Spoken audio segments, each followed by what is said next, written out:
Hey, what's up everyone? Gaming with GeForce here, and today I am bringing you what I call the ultimate Pokemon Quest guide. This guide is going to be for people new to the game, people that have already been playing the game, and just anyone who wants to know tips and tricks to becoming a successful Pokemon Quest player. Now, Pokemon Quest is a very different, untraditional style Pokemon game. Although it does resemble the Mystery Dungeon series to an extent, it's definitely its own unique game, and to beat it all, it's a free game. It is available on Nintendo Switch, iOS, and Android as of right now. The game has been out for over a month, and I have played it since the release on the Nintendo Switch.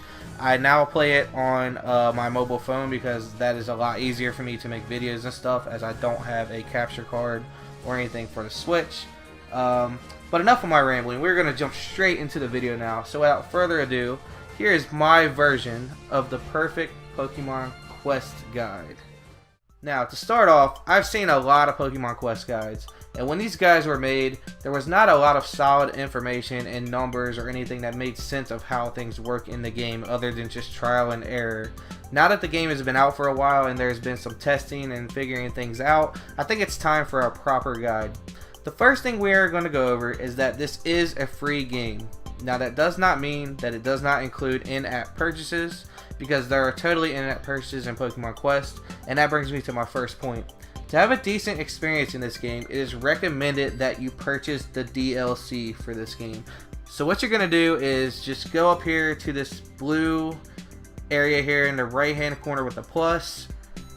This is going to take you to the shop. Now, I'm not forcing anyone or trying to push purchases on anyone in this game, but I am going to show you what you get. I already purchased the DLC, so it's not really going to show much in here, but there is a pack in here that's basically it's $29.99, and you get 3 extra cooking pots. You get 4 Pokemon, so you get like a Nidoran, female and male. You get a Lapras and a Snorlax, and they all have special moves. You also get this Gengar balloon here. Now, this is probably the best item in the game, in my opinion, because it doubles the size of all ingredient drops. So, that's going to be included in the DLC, and unfortunately you can't get it by like saving up your tickets from playing the game and stuff, as you do get free tickets each day. Even if you don't purchase anything, you do get the Pokemart tickets each day for signing in. That's like every 22 hours. So you get a lot of these decorations with the DLC, like the Lapras pool, the Snorlax Lounger, and it does show you when you buy the pack, like before you buy the pack, you can preview everything.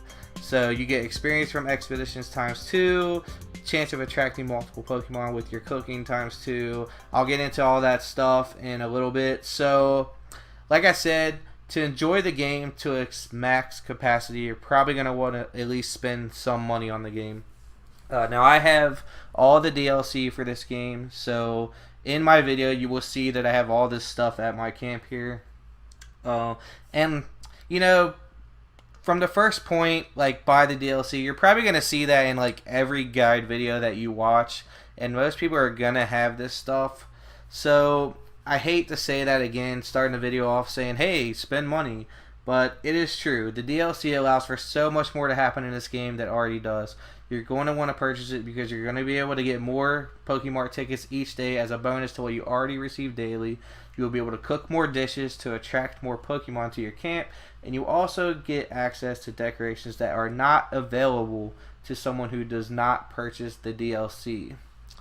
So, now that we went through that, let's go ahead and talk about cooking and recipes in the game. This game is based around cooking, so you're going to have to get used to learning recipes and stuff for attracting certain Pokemon to your camp. So I'm not going to be going over every single recipe or pretty much any recipes in this video, because if I made this video entirely about recipes, then we would be here for like a very long time. So when you first start the game, it's going to show you how to use the cooking. So basically you just drag ingredients over to the pot, and then you hit start cooking. I'm not really going to cook this because I just don't need any Pokemon at the moment. I'm going to save my ingredients. So anyway, you just hit start cooking, hit yes. There are different types of cooking pots. Now, even though you only have a single cooking pot starting out, if you click this little refresh looking thing down here in the left corner, I can change my pot's color. Now, you won't have access to this right when the game starts. So, your biggest accomplishment is going to be try to cook a lot of meals early game to get a lot of different Pokemon, because you're going to want to build your team. So as you can see here, my team, I've already beaten this game all the way. I've beat the final level. So I'm running a Mewtwo, which isn't even level 100 yet. I just got it today, an Onix, and a Machamp. So you're going to be able to pick a starter starting out, so you will get a Pokemon. There's quite a few to choose from. Doesn't really matter what you pick, they're all pretty decent. You're not really going to be keeping your starter throughout the whole game. You're just going to end up hitting a wall at some point to where you're going to have to use different Pokemon. So as far as the recipes go for the cooking, I am going to put a link to a recipe guide in the description of this video. Some of you may know about it, but definitely check that out because it's very, very helpful. It tells you every single Pokemon, like the percentage rates, what ingredients you need, how many different recipes there are for that particular Pokemon, and so on. So let's go back to cooking again. So when you drop your ingredients into your cooking pot, it will give you like a number of turns that you need to complete in order for the dish to be done. So I will actually drop some ingredients in here. Let's just do a simple recipe here. I'm not going to do nothing crazy. As you can see, it's going to throw up a pot here and it says 0 of 4. So what that means is you're going to have to go to your expeditions in the bottom right corner here, and you're going to have to complete, well, not complete, you're going to have to play through 4 expeditions. So early game, you're going to be able to actually progress through the expeditions rather than just play the same ones over and over. So you'll be able to do quite a few before you hit that wall. So I suggest looking at the recipe guide, figuring out what Pokemon you want, and actually have a goal for what Pokemon you want to come to your camp. And instead of aimlessly throwing ingredients into the pot and just getting random stuff and then ended up with something that you're not really that happy with, it's better to actually just figure out what you're gonna want when you play this game. So it does show you in the beginning of the game that you can like speed up the cooking by spending PM tickets, and it will make you do it once. So like if you click on it, it says your dish will be ready after 4 more expeditions. Would you like to use PM tickets to finish it up now? So it will make you do this. I do not recommend doing this any further than what the tutorial makes you, because they supply the tickets to use to do it. Because the reason for that is, if you're just speed cooking and you're throwing all your ingredients in the pot and then you're hurrying the cooking along, you're not out doing expeditions, you're not out leveling up your team, you're not out getting ingredients or power stones, which I will get into those here in a little bit. So you're basically just going to be throwing away all of your resources, and you're also going to be getting rid of all of your tickets. So you want to save up your tickets so that you can buy some of the decorations in the game, because the decorations that are available to you, like the Vaporeon Cushions, like any of the Cushions, they're going to increase the size of drops you get on expeditions. So you're going to want to try to save up for those. Those are probably like the best things in the game. That way you can constantly just get resources coming in and stuff like that. So try to be good with your resource management, because that is it's a very important factor in this game. Let's talk about expeditions now. I'm actually going to do some expeditions while we talk about this, just because it just gives you something to look at. So I got my game set to auto, so they're just going to automatically run through the game. Now, when you go on expeditions, you will do a tutorial. Like I said, if you haven't played this before, you will do a tutorial. It will show you how to do the expeditions. And you will see that while I'm killing these Pokemon and knocking these Pokemon out, that all these little ingredients are showing up. And that top number up there that says 6, that's how many ingredients I've picked up so far. And then the number next to it that says 0, those are Power Stones. So you get Power Stones in the game. There are stones that increase your attack power, and there are stones that increase your health. Those are also very important in the game, and you're going to want to try to get as many of those as you can. And also, you're going to want to discard older, weaker ones that you know that you're not going to use. So you can recycle the Power Stones and get ingredients for them. But I recommend saving your tickets and expanding your boxes, like your Pokemon Stores boxes and your Power Stone Stores boxes, because recycling your Power Stones early game isn't really going to be super beneficial to you. You're going to want to do that like late game. So as you can see, I just completed this expedition. I will probably get, like I said, some kind of Power Stone, which I just did. And we will check that out here. So I got a Mighty Stone. Mighty Stones are the stones that increase your attack power. Now this is just a plain old Mighty Stone. There's nothing special about it. There are different levels of stones. So you have the regular stones here. You have bronze colored stones, silver colored stones, and gold colored stones. Those are going to be the better ones because they're going to have some sort of special attribute to them. So I'm going to go into my Pokemon and actually show you what these items look like. I'm not going to go into full detail about stones right now. I just want you to see this is all part of the expedition thing. So this is a Mighty Stone here, 967 attack, and then it has resistant to negative effects. So I would be 23.7% resistant to negative effects. So that would be good to have on a Pokemon if you're on a level that's doing a lot of like paralysis or like attack drops and status moves and stuff like that.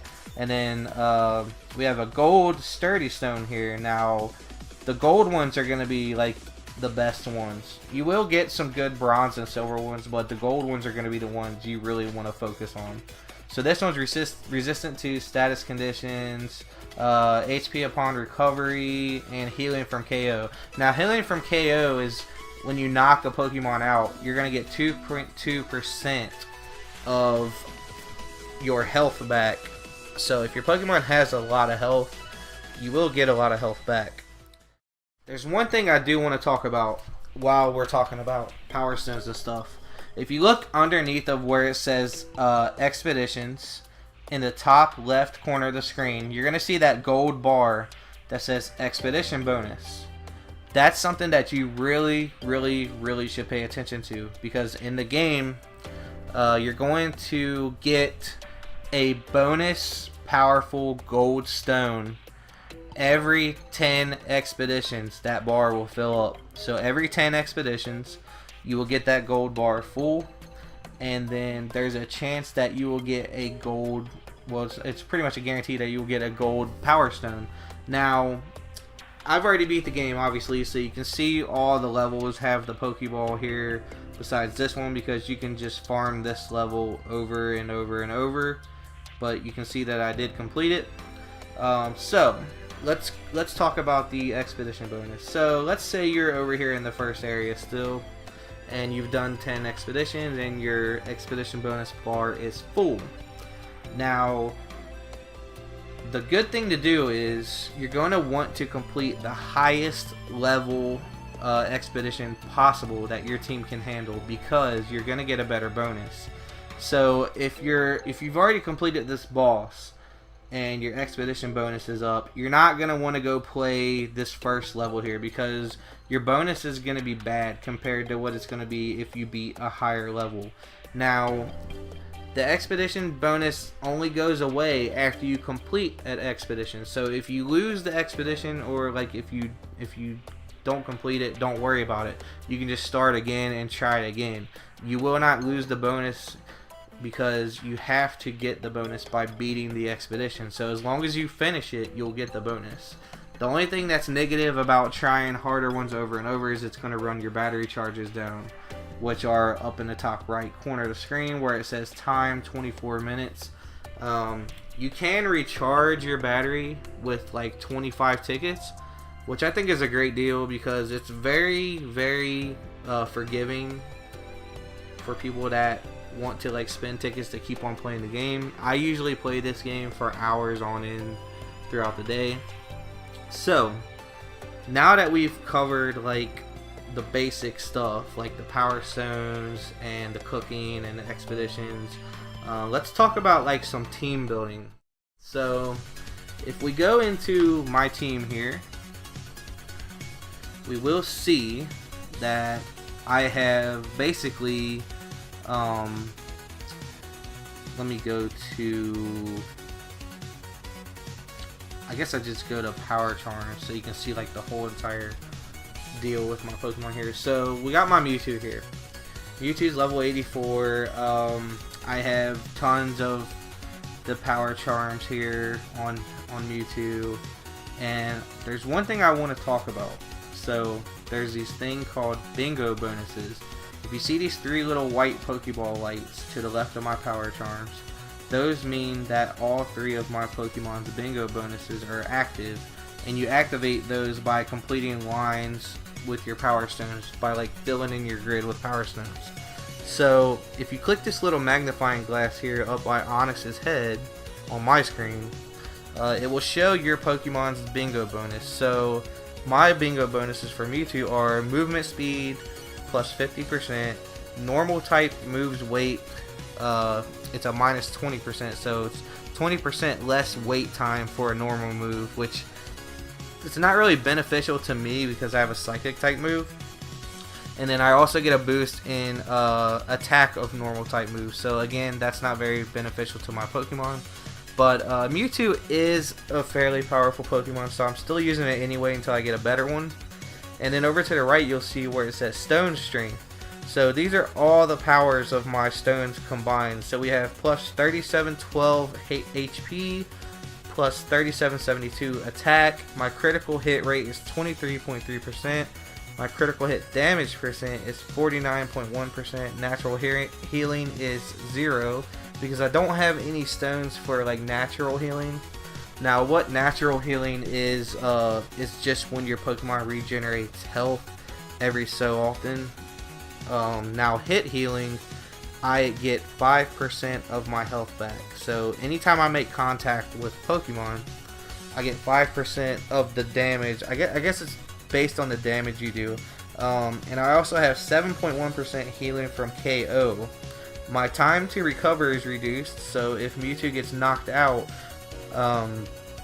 he's going to come back into the game quicker. Now, as long as all 3 of your Pokemon don't get knocked out, you can still like finish your expedition. So let's say you have 3 Pokemon and you're fighting a boss, and one of your Pokemon gets knocked down. Well, you're going to see a Pokeball laying on the field. Now, there's going to be a little cooldown timer next to your Pokemon's face that's going to be filling up, and once it fills up, your Pokemon will get back into battle. If all 3 Pokemon get knocked out, then you lose the expedition and you have to start over. So, since we went over that stuff, I also want to go over like a little bit of stuff with building your team. As you can see that my Mewtwo has 1 attack, which is Psychic.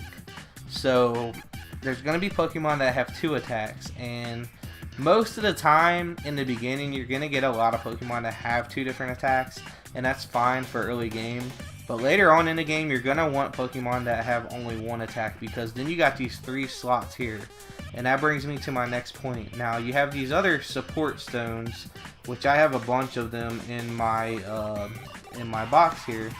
So you have a weightless stone, which makes your move wait time minus 5%. That means that you're going to be able to use that move again sooner, because the moves have a cooldown each time you use them.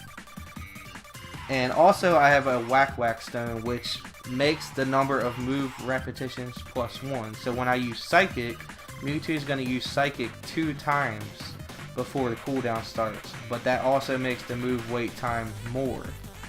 So what I did was I made the weightless stones kind of counteract that just a little bit. So I got a 40% more wait time versus a 50%.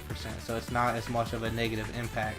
And then over here with my Machamp, Machamp is solely a supporting Pokemon, and you will learn that later game that this is going to be really staple for you to win a lot of levels. So Bulk Up here is pretty much one of the best moves, if not the best move in the game, because Pokemon stats are pretty much like in Gen 1 where, you know, attack, like special attack and special defense and all that, it's just all one stat basically. There's no separate attack stats.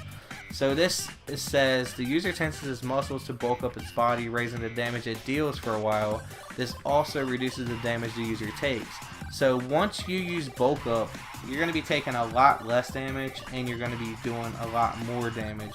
And I have these sharing stones, which are also very important.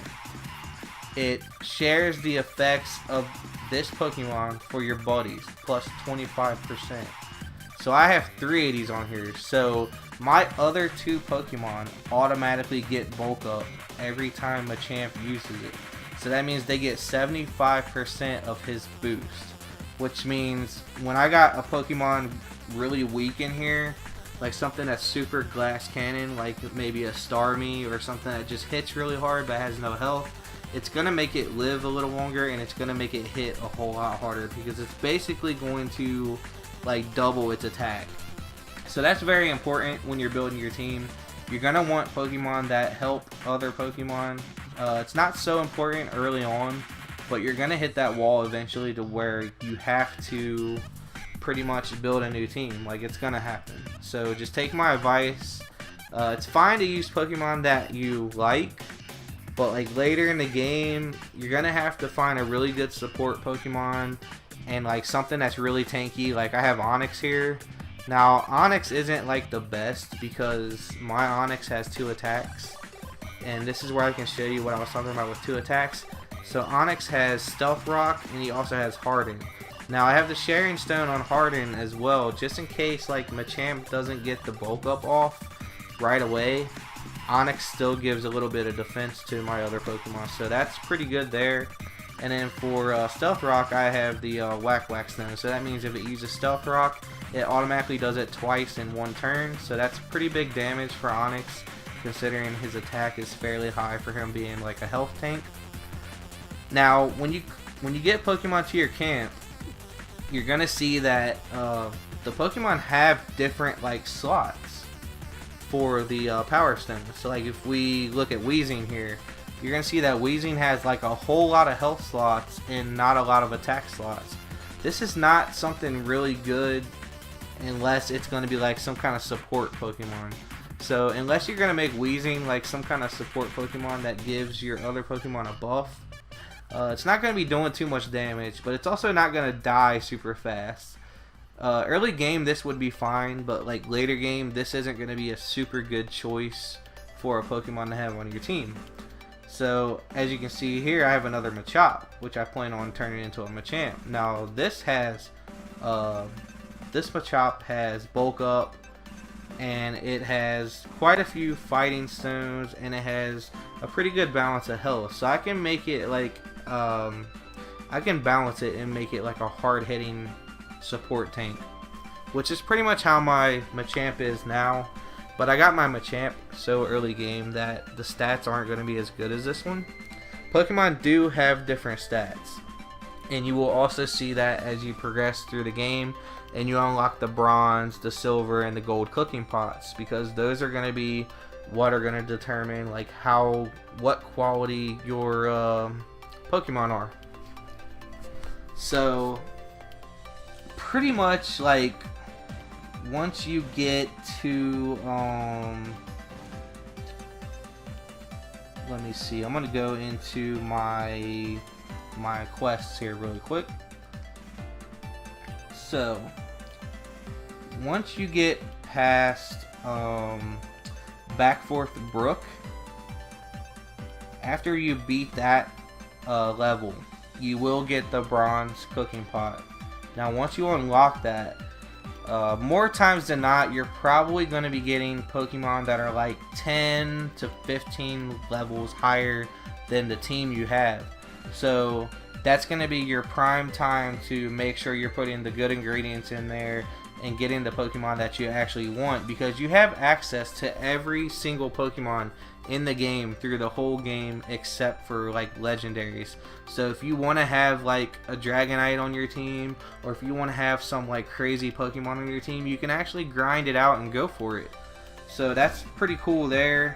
So yeah, once you complete a lot of these areas like Pincushion Plain, you're gonna get the silver pot, so that's when you unlock that.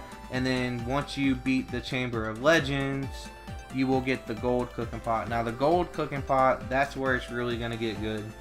Now each cooking pot requires more ingredients, and I will show you that. I'll go back to the camp here. So when you go to cook a meal with like a higher level cooking pot, so let's say the bronze one, it's going to cost 10 ingredients per slot, so that's 50 ingredients for one meal. And this is where like the DLC and having like the cushions and stuff really helps out. So once you have that stuff, you'll be getting a lot of ingredients, you'll be getting a lot of drops. You can see I have like 995 fossils, 984 tiny mushrooms, and you can see I'm lacking in like the blackberries and the apricorns, because I use a lot of those to cook meals to attract like Abra and stuff like that, because there's a lot of target Pokemon that I go after. So it's basically like Machop, Abra. I try to get Staryus a lot because I'm trying to build a Starmie. And with the recipe guide that I'm going to link, you will learn all that. And there are like really powerful Pokemon in the game. So like basically Mewtwo, Machamp, Starmie, Dragonite. Those are going to be like your 4 most powerful Pokemon in the whole game for the most part. Now good early game tanks, I used a Graveler for like 3/4 of the game, or actually a Golem. Well, it was a Graveler for a while. So I used a Golem for a long time in the game, and it got really far before it got to the point to where I had to switch to something else. So now I'm using an Onix. So Onix is also a good tank. Rhydon's pretty good. Any of those kind of Pokemon. But Machamp's probably the best one, because if you can get bulk up on Machamp, which is really not that hard to do, more times than not you'll get like a bulk up Machop. Even if you use like a 2-slot Machop with bulk up and another attack, and you just manually do the bulk ups instead of letting it autoplay, that's going to help your team out. You're not going to be able to use, you're only going to be able to use like 1 or 2 sharing stones max, depending on how the slots are set up. But it's better than nothing until you can grind for that higher level Machamp and that better Machamp later game. That's pretty much going to be it for like team building. Alright, real quickly, there's something actually that I almost forgot to add in this video that I want to throw in really quick. So while we were talking about ingredients and Pokemon teams and stuff like that, if you look on each level, so like I'm gonna click on the first level here, if you see that little like color circle where it says number 1, first step, you'll see that like the circle is like primarily red and it has a lot of blue. That determines what type of drops you get from each level. So like if I go to another area, this area is gonna be mainly yellow drops, so I'm gonna get a lot of apricorns and honey and stuff like that. And then if you go over here, there's a lot of gray, so that means we're gonna get a lot of fossils and a lot of ball mushrooms. So that's one thing I did forget to cover. And also where it says bonus type flying, if you have like a bonus type in your one of the bonus types that's listed in your team, you'll get like a plus on your team's power for having that Pokemon type. Now, a lot of people will say, if you want to beat the levels, if you're stuck on a level, use the bonus type. That might work for some people, but I never once built a team completely around a level to beat it in this game. I did not use hardly any of the bonus types. If the bonus type happened to be there, then sure, it was there. I didn't purposely grab bonus types and throw them in my team and level them up just to be the level. I will say that like one of the hardest levels is like it's like over here, because you're gonna fight like 3 Dodrios and they just constantly attack you and stuff like that. And it says the bonus type is electric here. But what I did was I basically had a support Pokemon, and I had my Golem, and I had you know, some other Pokemon on my team. I think it's, I don't know if it shows you. Yeah, it doesn't show you what Pokemon you beat it with. But I did not use electric Pokemon to beat that. And over here it says the bonus type is Psychic. A lot of people say they had trouble with Gengar. There's a Gengar boss here. I've heard people say they use like 2 Psychic types, 3 Psychic types. I just used Rock and Ground types and Fighting types, and I was fine. And my team wasn't even leveled up to like the number of like the level where it says 15,400. My team wasn't that high when I completed this level. So if you can see here, we'll go to Happenstance Island. Now this is something you unlock after you beat the main story. You can see where it says like my Pokemon team's level in the left corner here that I used to complete this. So as you can see, this goes up quite a bit. And my team didn't progress nothing like this wants you to. And I beat all of these levels with like way under the amount of Pokemon like level that I needed for my team. So like my team was 28,367 on this level, and it recommends you having 36,500. I completed this level with that low of a team because I have that bulk up. That bulk up from Machamp gives you enough power that boosts your power level up to the requirement of what you need to complete that. So just wanted to go over the bonus types and the ingredient drop things really quick on the levels. So I just thought I'd throw that in there because that was like one of the key things that I forgot to mention. So now next thing I want to talk about is shiny Pokemon. You will encounter shiny Pokemon in the game occasionally. You can see that I have a shiny Weezing here. I have a shiny Golem. I have a shiny Bellsprout, which is not letting me click on. I have shiny Bellsprout, and there's no real way to manipulate shiny chances in this game. So my best advice for you to get shinies, if you're like that hardcore shiny hunter, is to just constantly be cooking. Always have meals on, go through your expeditions. As soon as you open all the pots, put more ingredients in and try to get the shinies. You will get one eventually. There's no real number on the percentage of shinies in the game, but from what I've gathered, it's a low percent. It's like 5% or less. Just considering the amount of shinies I've gotten, I would say it's probably at the most like 5%. Now that's not a solid number. That's not a number that's been confirmed. That's just something that I'm pretty much going to be going with, just based on my experience. So there's a lot of other things in the game, just little small things. Like if you go to the bottom left here where it says quest, you click on a little present. When you complete a lot of these little challenges and stuff, when you click on them, you're going to get a lot of rewards. So whatever's pictured on the right hand side of this, you'll be able to receive that reward once you get all this stuff done. And a lot of these give you Pokemart tickets. So if you grind out all the rewards and challenges and stuff, you'll get a lot of Pokemart tickets to spend. Now main story, you'll get a lot of stuff. If I scroll through some of this stuff, you'll get like a whole lot of rewards for playing the game. So the game is very rewarding, and it wants you to come back and play more. It's not just here to take your money. I think that's probably the best way to put it. So another thing is the Pokédex. If you're a hardcore Pokemon player and you want to complete the Pokédex, which I'm trying to do now, I have 109 out of 150.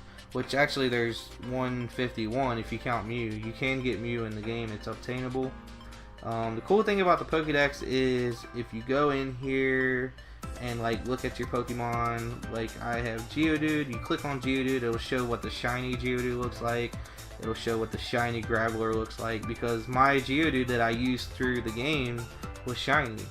So I still have shiny Golem, probably not going to use it, but I'm not going to get rid of it. And you can just go through and look at all your Pokemon that you've captured. You can look at what the shinies look like that you have. And now there's like one final thing that I want to go over. So the last thing that we're going to talk about that's going to help you through this game is going to be training your Pokemon. You actually can train your Pokemon in this game. So I'm here on let's see, I think I clicked on the wrong thing actually. So we need to go to edit team. That's what we're going to want to click on here. Edit team. And then you click on this training thing on the right hand side.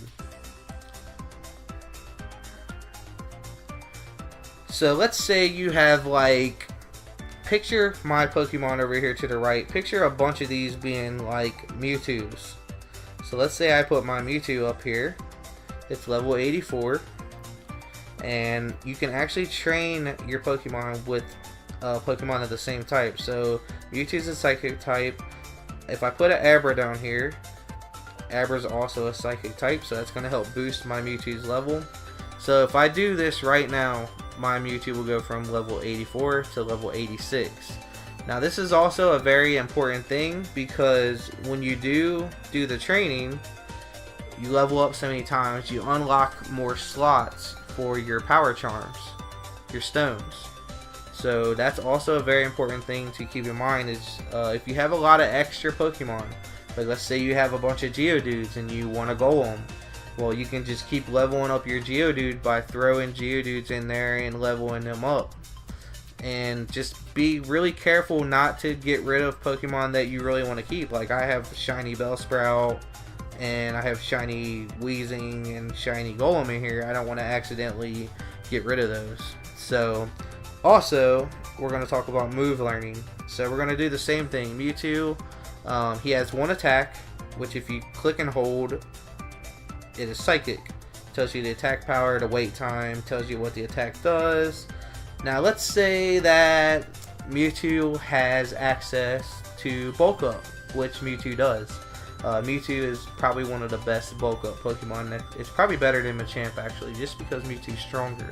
But you're not going to be getting Mewtwo early game, so we're not really focused on that. But let's say you want Mewtwo to learn Bulk Up. There's a chance that it can relearn different moves. Will learn different moves that it doesn't have. So like if you throw Abra in here, it's going to give me a 72% chance for that move Psychic to turn into one of the other moves that's available to Mewtwo. It doesn't guarantee that you're going to get the move you want, and the more times you do this with the same Pokemon, the more it's going to cost.